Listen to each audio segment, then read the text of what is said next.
बाळा बाळा बाळा बाळा तोबा तोबा तोबा थारा मूड खराब कर दिया. काय झालं राजा? काय झालं बाळा?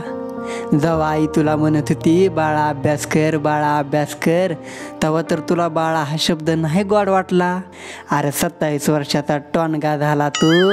स्वतःची बाळ काढून त्यांना बाळा म्हणायचं तुझं वय झालं आणि हिच्या तोंडातून तुला बाळा ऐकायचंय होय रे? थांब, तुझा बाळा नावाचा मूळव्याधच उपटून काढतो. तर नमस्कार, राम राम, प्रणाम, प्रणिपात माझ्या आत्मनिर्भर मित्रांनो. जय महाराष्ट्र, जय महाराष्ट्र. परत एकदा आपल्या नवीन कोऱ्या करकरीत आणि चरचरीत व्हिडिओमध्ये पुनश्च एकदा स्वागत. मित्रांनो, इंस्टाग्रामवरती हल्ली बाळा नावाचा रोग अत्यंत भयानक पसरलाय. नाही म्हणजे वेगवेगळ्या प्रकारचे रोग येत असतात. थोडक्यात आक्या बहुता यू असेल, त्याच्यानंतर काकू, फुसफुस, नुसनुस, बरेच काय रोग आले. त्याच्यानंतर कोणसे कलर की चड्डी पहिने हो, असं पण काय आलं.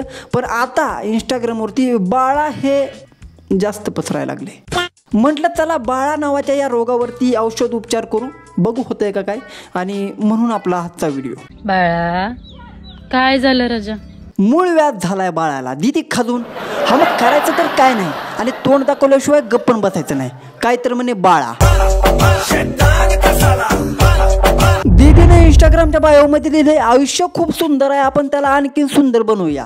हे बघ बाई, आयुष्य खरंच खूप सुंदर आहे, मलाही माहीत आहे. पण मित्रांनो, तुम्हाला एकच गोष्ट सांगू इच्छितो की बाबांनो, जर तुम्हाला खरंच सुंदर आयुष्य बनवायचं असेल, चांगलं आयुष्य बनवायचं असेल, चांगलं जगायचं असेल, तर हिची व्हिडिओ बघणं बंद करा अगोदर. कारण डिप्रेशनमध्ये नसणारा माणूस सुद्धा हिची व्हिडिओ बघितल्यानंतर डिप्रेशनमध्ये जायला लागलाय. कारण व्हिडिओ तिचे असले असते तर सगळे डिप्रेशनमध्ये घेऊन जाणारे. खरं सांगालोय, अनुभव आले अंगात ते जगात येत असे. यांनी आणखीन बायोमध्ये असं लिहिलंय की बाबा, भावना तुमच्या, शब्द माझे. मी याला फक्त थोडंसं चेंज करू इच्छितो की बाबा, भावना तुमच्या आणि घोडे दिदीचे. कारण घोडेच लावले पोरांच्या भावनेसोबत ही पोरगी. Control control. पोरांच्या भावनांसोबत कसं खेळलं पाहिजे हे दीदीकडून आपण शिकलं पाहिजे. कारण दीदींना चांगलं माहीत झालं की बाबा, पोरं इमोशनली चिवते असतात, त्यांना जरा गोड काय बोललं, चांगलं गोंडच बोललं की लगेच ते जाळ्यामध्ये अडकतात. आणि याचाच फायदा या दीदीनं पूर्णपणे घेतलेला आहे इंस्टाग्रामचं पेज ग्रोथ करण्यासाठी. पोरांच्या भावना दीदीला इतक्या समजायला लागल्यात की सगळे व्हिडिओ पोरांवरतीच बनवायला चालू केले दीदीने. मग पोरांच्या भावना असतील, पोरांचं दुःख असेल, पोरांचं प्रेम असेल, पुरीपायी येडं झालेलं पोरगं असेल, नाही प्रेमभंगी पोरगं असेल, नाही आणखीन कसलं पोरगं असेल, म्हणजे असं एकही टॉपिक तुम्हाला सापडणार नाही जो की दीदीनं व्हिडिओमध्ये कव्हर केलेला नाही पोरांच्या बाबतीत. त्या मयुरी साळवेनंतर पोरांच्या बाजूनं बोलणारी एकमेव स्त्री मला एवढीच दिसते बाबा आता सध्याला तरी. बाळा काय झालं राजा? थकलायस? अगं बाई, इतक्या लोकांना बाळा बाळा म्हणायला लागले, उद्या चले हे सगळे बाळ जर तुझ्याकडे आले आणि अंगावर म्हणजे मुतले बितले, बाळ मुततेत ना, बात तो सही है.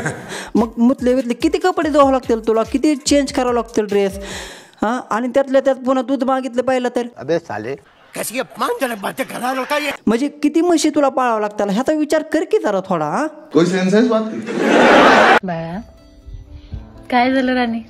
नाराज आहेस आज? प्रणाली सगळं हरल्यासारखं वाटतंय ग. एक तर मला हे सांग की बाबा, हे कोणत्या अँगलनं तुला बाळ दिसायले? नाही म्हणजे बाबा, मी तर काय ह्याच्यावरती बोललो तर तुम्हाला वाटेल मी बॉडी शेमिंग वगैरे करतो की काय. आणि तिथे जर तुला ह्याच बाळाला सांगायचंय तर मग घे ना गॉपशात, घे बाई बाजूला बसू, तिला बोल काय बोलायचंय, ती कॅमेरा ओपन करून काय बोलायची गरज आहे का? इथं पण तुला लोकांची सिंपतीच पाहिजे. बाळा काय झालं राजा? सांगितलं ना तुला मूळव्याध झालाय म्हणून. ऐका ना, आज सगळ्यांसाठी सांगते. मूळव्याधावर औषध सांगते होय? सांग. एखाद्यावरती प्रेम करताना ना 1000 वेळा विचार करून प्रेम करा. तुम्हाला जर तुमची गोष्ट माहिती आहे ना, किंवा माझ्या घरचे ऐकणार नाहीत, माझ्या घरी असा प्रॉब्लेम आहे, तर त्या व्यक्तीवरती ना तुम्ही प्रेमच करू नका मुळात. कारण की तुम्हाला माहित असतं तुमच्या घरचे ऐकणार नाहीत पुढे जाऊन. मग तुम्ही 4 वर्ष रिलेशनशिप मध्ये राहता, 5 वर्ष रिलेशनशिप मध्ये राहता आणि सोडून देता. पण पुढच्या व्यक्तीचं काय हाल होतंय तुम्हाला माहित नसतं ना. अरे 5-5, 6 अख्खं आयुष्य निघून जातं रे मुला मुलींचं. मूव ऑन करतात. इथं तुला मूळव्याधावर औषध सांग म्हणलं तर दुसरेच काय तर फापड पसारा सांगत बसलीस. बंद करते तुझं, बंद कर. वाह क्या ऍक्टिंग कर रहा. आता हे बघा, ह्या दीदीवरती व्हिडिओ बनवतोय म्हणजे मी हिच्यावरच बोलतोय, अशातला काय भाग नाही. असे काय महाशय आहेत की ज्यांना या दीदीच्या गोष्टी पटायला लागल्यात. दाखवतो ना, चला कमेंट बॉक्समध्ये. तुझ्या पायी खूप लोक जगत आहेत आई म्हण. अरे काय पाणी बिनी पितो का नाही तू? बरं भंडाळला का तुझा मेंदू? जरा करपाला बिरपाला काय मेंदू? पाणी पिऊ नको, जेवण करू नको आणि हिच्यात भरोश्यावर जगभर बघू शकतो का रताळ्या? प्रेमभंगी लोकांचं औषध आहे तू. प्रेमभंगी लोकांचं नाही रे भाऊ, येड्या चुतिया लोकांचं औषध आहे. पोरं इतक्या या पुरीच्या नादात अडकले तर, इतके हिच्या जाळ्यात फसले तर की त्यांना समजण्यात आले की बाबा आपण कमेंटमध्ये काय झक मारायला लागला. या ताईंनी तर बाळा बाळा करून मन जिंकलं राव. आता अशा लोकांना मी काय बोलणार आहे? चपलीनं हाणलं पाहिजे ह्यांना. आता ह्या सगळ्या कमेंट वाचल्यानंतर मला असं वाटतं की बाबा आपल्या महाराष्ट्रात असल्या या लोकांची कमी नाही. त्याच्यामुळे बास मित्रांनो, आजच्या व्हिडिओमध्ये एवढंच. जर तुम्हाला हा व्हिडिओ आवडला असेल तर व्हिडिओला लाईक करा, चॅनलला सबस्क्राईब करा. लवकरच भेटूयात पुढच्या व्हिडिओमध्ये. तोपर्यंत राम राम. असं गाणं म्हणू नको पुन्हा पुन्हा तुझ्या नाकाला